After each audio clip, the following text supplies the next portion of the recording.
Сенің видеоң неге өтпей жатыр? Шынымен, неге кейбір адамдардың видеосы 100 мың, миллион, 10 миллион қаралым жинайды да, ал кейбір видеолар 30 қаралымнан аспайды. Көп адам бұл жерде бір нәрсеге сенеді, YouTube мені көрсетпей жатыр, алгоритм маған қарсы, канал өлді. Бірақ шынымды айтсам, көп жағдайда проблема алгоритмда емес. Проблема адамдардың реакциясында. YouTube алгоритмі сені жақсы көреді, немесе жақсы көрмейді деген нәрсе жоқ. YouTube тек бір нәрсеге қарайды. Кім басты, кім шығып кетті, кім қанша уақыт қарады, кім келесі видеоңа өтті. Болды. Жүйе осыны бақылайды. Сол үшін өзіңе қоятын сұрақ, YouTube неге көрсетпейді емес, неге адамдар менің видеомды таңдамады болуы керек. Міне осы сұрақты түсінген кезде YouTube-қа деген көзқарасың өзгереді. Қазір көп адам видео жүктеген кезде былай ойлайды. Мен контент салдым, енді оны YouTube бәріне көрсетуі керек. Бірақ YouTube басқаша ойлайды. YouTube-тың логикасы, бұл видеоны кімге көрсетсем, сол адам соңына дейін қарап, қызығып қарап шығады. Міне айырмашылығы осы жерде. Сен видеоңды өзің рекомендацияға, яғни рекке шығарғың келеді, бірақ YouTube көрерменді платформада ұстап қалғысы келеді. Сол үшін YouTube сенің видеоң әдемі емес екеніне қарамайды. Ол адамдардың реакциясына қарайды. Мысалы, видеоның сапасы, сенің жасаған видеоның сапасы өте жоғары болуы мүмкін. Монтажы күшті, камерасы качественный, мықты пиксельдермен түсіреді. Дыбысы өте жақсы, таза күшті микрофонды қолданып жасады. Бірақ адамдар оның үстінен басып кірмесе, видеоңды қарамаса, YouTube оны әлсіз видео деп көреді. Немесе адам басты, бірақ 20 секундтан кейін шығып кетсе, бұл да жаман сигнал. Сол үшін YouTube-та тек жақсы видео жасау жеткіліксіз. Жақсы оралған видео жасау керек. Яғни, сенің видеоңды көрген адам қайттан келіп көретіндей қылу керек. Міне, осы жерде көп адам қателеседі. Қазір өте маңызды нәрсе айтам. Көп видеолар адам көрмей тұрып жеңіліп атады. Яғни, программирование жасайды. Неден? Өйткені видеоның атауы, видеоның обложкасы. Болды. Адам сенің видеоңды әлі ашқан жоқ, бірақ әлдеқашан сенің обложкаңды видеоның атауын көрді да шешім шығарып тастады. Басайын ба, жоқ па? Адамдардың көбісі видеоны таңдағанда 2 секундтан аз уақыт ойлайды. Мысалы, сенің видеоңның аты YouTube алгоритмі туралы делік. Жаман емес, бірақ өте қызықтырмайтын сабақ сияқты көрінеді. Ал видеоң неге өтпей жатыр? Ал немесе алгоритм проблема емес, проблема басқа жерде. Міне, бұл қызығушылықты оятады, проблемаға тиеді. Өйткені адамдар қазір YouTube-тан информация, ақпарат іздемейді. Адамдар өз проблемасының шешімін іздейді. Мысалы, канал иелерінің ішіндегі ең үлкен сұрақ, неге мені қарамайды? Сол үшін жақсы видеоның атауы тек теманы айтпайды. Жақсы атау проблема көрсетеді, сенімділік береді, қызығушылық оятады, нәтижені уәде етеді және эмоция береді. Ал енді обложка.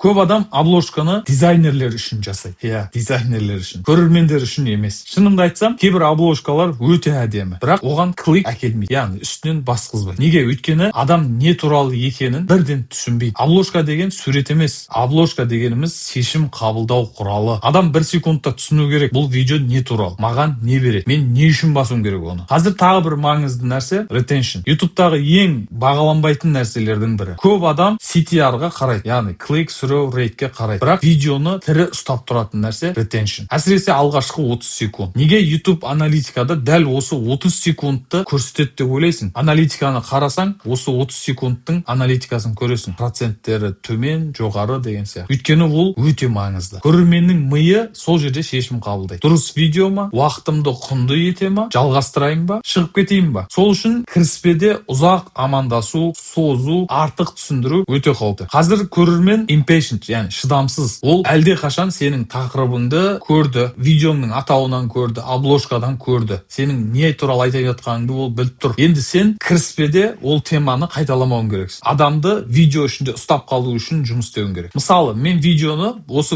видеоң неге өтпей жатыр деп бастадым. Себебі бұл тікелей проблемаға кіреді. Көрермен бірден түсінеді, окей, бұл мен туралы видео екен деп түсінеді. Ал енді мына нәрсеге көп адам паника жасайды. 48 сағат. Бірінші күні жақсы өтеді видео, екінші күні де жақсы өтеді, үшінші күні бірден тоқтайды. Сол кезде адамдар видео өлді деп ойлайды. Бірақ көп жағдайда видео өлмейді. YouTube оны тесттен өткізіп жатыр өйткені. Алдымен кішкентай аудиторияға береді. Егер CTR жақсы, retention жақсы, адамдар кері байланыс жасаса, үлкен аудиторияға қарай шыға береді видео. Бірақ үлкен аудиторияда оның несі түссе, перформансы түссе, видеоң баяулайды. Бұл жаза емес, бұл аудиторияның реакциясы. Сол үшін видео тоқтап қалса, эмоциямен емес, анализбен қарау керек. Яғни аналитика жасау керек. Өзіңе сұрақ қой. Бірінші, аудитория неге қарады? Кейінгілері неге шықты? Видеоның атауында проблема болды ма? Кіріспе әлсіз болды ма? Тақырып тар болды ма? Яғни аудитория тар нишаға арналған ба? видео. Міне ютубта өсу осы жерден басталады. Қазір кішкентай каналдардың тағы бір мифін айтайын. Тегтер. Әлі күнге дейін қандай тег жазсам өсем деп жүрген адамдар бар. Шынымды айтсам, егер видеоның атауы әлсіз, обложкаң әлсіз, кіріспең әлсіз болатын болса, ешқандай тег көмектеспейді саған. ютубтың өзі айтады, тег қазір өте аз әсер етеді. Яғни ішіндегі әріптердегі қателердің орнын басу үшін ғана,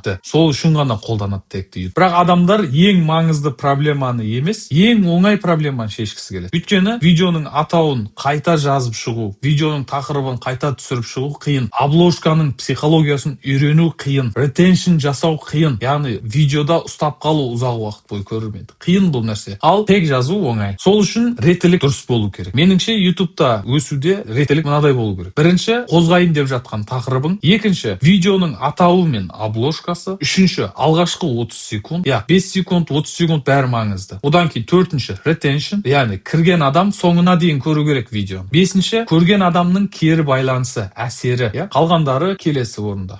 Сипаттаманы жазба демеймін, жаз. Тегтерді қойма демеймін. Бірақ видеоны жүктеу уақытына қара демеймін. Қара. Видеоңды основном контентіңнің, мысалы, сенің аудиторияңның ең активный уақытында сал. О жағында проблема емес. Бірақ бұл екінші реттілік. Бірақ оларды, налардың барлығын магия деп ойлама. Сипаттаманы, тегті, видео жүктеу уақытын, бұлар магия емес. Ең маңызды нәрсе ютубта алгоритмді жеңу керек емес. Көрерменді түсіну керек. Қай жерде көрерменің жалығады, қай жерде көрерменің шығып кетеді, қай сөздер назарды ұстап тұрады көрерменнің, қандай обложкалар үстінен бастырады. Міне ютубта өсу осы жерден басталады. Және бір нәрсені ұмытпа, жаман видео емес, жаман видео сәтсіздік емес. Ол саған не жұмыс істемейтінін көрсетеді. Кейде дәл сол жаман видеоларың, өтпей қалған видеоларың кейін каналдың өсуіне жарылып, мықты саған тәжірибе бергеніне байланысты келесі видеоларың бәрі жақсарады ғой сенің. Сол жақсарған видео сенің каналыңды атып жіберуіне де көмектеседі. Осы жаңағы өтпей қалған видеолар. Егер осындай YouTube SEO, алгоритм, ретеншн,